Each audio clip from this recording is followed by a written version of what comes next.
સાયલા તાલુકાના ગ્રામ્ય વિસ્તારમાં રસ્તાનું સમારકામ કરવા માટે માંગ ઉઠી છે। સુરેન્દ્રનગર જિલ્લાના સાયલા તાલુકાના મંગળફુઈ, સોનપરી તેમજ નાના સાપર, મોટા સાપર, લીંબડા, ઓબનગઢ તેમજ ધાંધલપુર રોડ તાત્કાલિક સમારકામ હાથ ધરવામાં આવે તેવી સ્થાનિકોની માંગ ઉઠી છે। રાજમાર્ગો પર અધિકારીઓ જો ચાલતા નીકળે તો સાચ વેદનાની તેમને ખબર પડે કે આમ જનતા હોય કે અન્ય ગામોમાંથી આવતા લોકો કે વાહન ચાલકો હોય, વિદ્યાર્થીઓ કે વૃદ્ધો, મહિલાઓ હોય કે પુરુષો, બધાની એક જ માંગ છે તાત્કાલિક સમારકામ કરવામાં આવે। ઠેર ઠેર મસમોટા ખાડાઓ પડવાથી લોકો ત્રાહિમામ પોકારી ચૂક્યા છે। વાહન ચાલકો કે બાળકો અકસ્માતના ભયના ઓથારે લોકો જીવવા મજબૂર બન્યા છે। લોકો રોષ વ્યક્ત કરી રહ્યા કહ્યું છે કે તાત્કાલિક રોડ નવો બનાવવામાં આવે તેવી માંગ કરવામાં આવી છે। આમ આદમી પાર્ટીની ટીમ રમેશભાઈ મેર, મયુરભાઈ સાકરિયા, દેવકણભાઈ ચોગરાણા, ભરતભાઈ આલાણી, ગોપાલભાઈ ચોલાપરા, શૈલેષભાઈ મેર, કાળુભાઈ વગેરે આમ આદમી પાર્ટીના કાર્યકર્તાઓ દ્વારા રસ્તાની બિસ્માર હાલતની મુલાકાત લઈ ગ્રામજનોની સમસ્યાનો ઉજાગર કરી સરકારને રજૂઆત કરવામાં આવી હતી, સાથે ચીમકી પણ આપવામાં આવી છે। આજના આ રસ્તાની સમસ્યા ટૂંક સમયમાં નિવારણ નહીં આવે તો ગાંધી ચિંધ્યા માર્ગે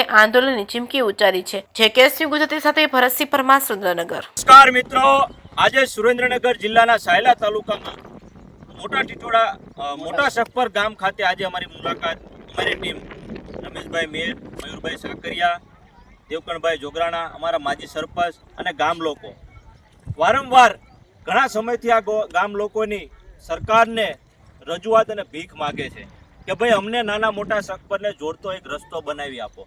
કારણ કે નાનું મોટું સખપર બંનેની પંચાયત એક છે। પંચાયતનું કામ હોય, એકબીજાની જમીન મોટા સખપરવાળાની સામે છે, નાના સખપરવાળાની સામે છે, એકબીજાની સામે નદીના બંને બાજુ જમીન છે।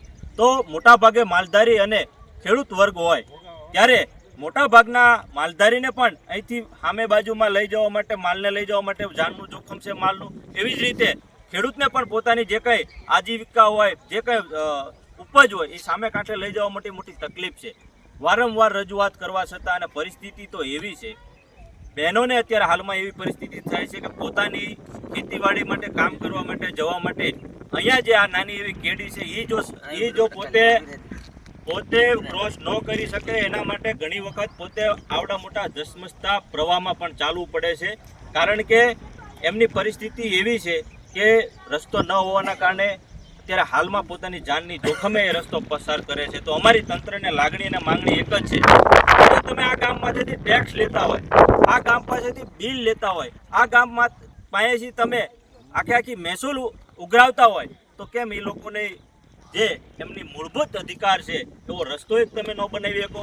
તમારા સરકાર પાસે મોટા તાયફા કરવા માટે રૂપિયા છે, મોટા ખોટા ગરીબ ઘણા બધા મેળા કરવા માટે રૂપિયા છે, પણ જ્યારે અમારા ખેડૂત અને માલધારી તમારી પાસે યાચક બની અને માત્ર એક રસ્તા જેવી વાત કરતા હોય છતાં પણ જો તમારા પેટમાં પાણી હલતું ન હોય તો કંઈક ને કંઈક એવું લાગે છે કે ભારતીય જનતા પાર્ટી છે એ ગરીબોની અને વંચિતોની, ખેડૂતની, માલધારીની સરકાર નથી, માત્ર ઉદ્યોગપતિઓની સરકાર છે। મુકેશ અંબાણીને તમારે 49,000 કરોડ રૂપિયા આપવા હોય તો તમારા માટે તિજોરી ખુલ્લી છે, અને મારો ખેડૂત, મારો માલધારી, મારો મજૂર વર્ગ જો હોય એના રસ્તા માટે પૈસા માગે તો તમારે 5-5 ને 8-8 ને 15-15 વર્ષના વાણા વ્યા જાય છે।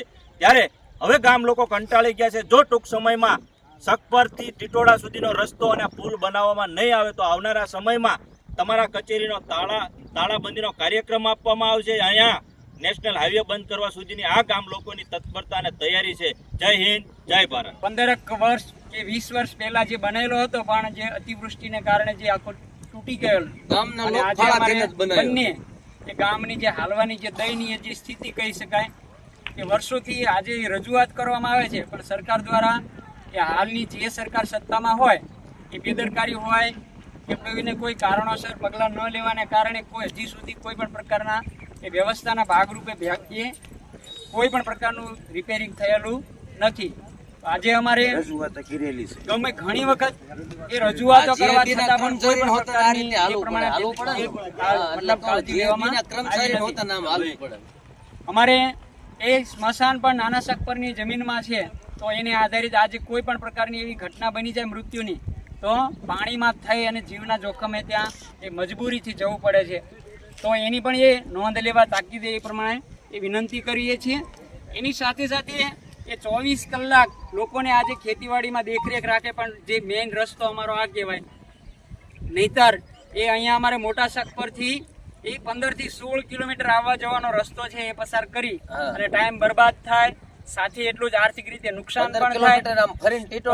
આવી અમારી નમ્ર વિનંતી છે કે દરેક નાના મોટા કામમાં એ અમારે આવી એક જ રસ્તાને આધારિત અનેક મુશ્કેલીઓ, એ સિંચાઈની સુવિધાને આધારિત પણ તમે જોઈ શકો છો કે બંને બાજુ જે રસ્તો તૂટી ગયેલો છે એટલે એમણામ પથ્થરમાંથી પાણી છે એમણામ વહી જાય છે, જમીનનું ધોવાણ થાય.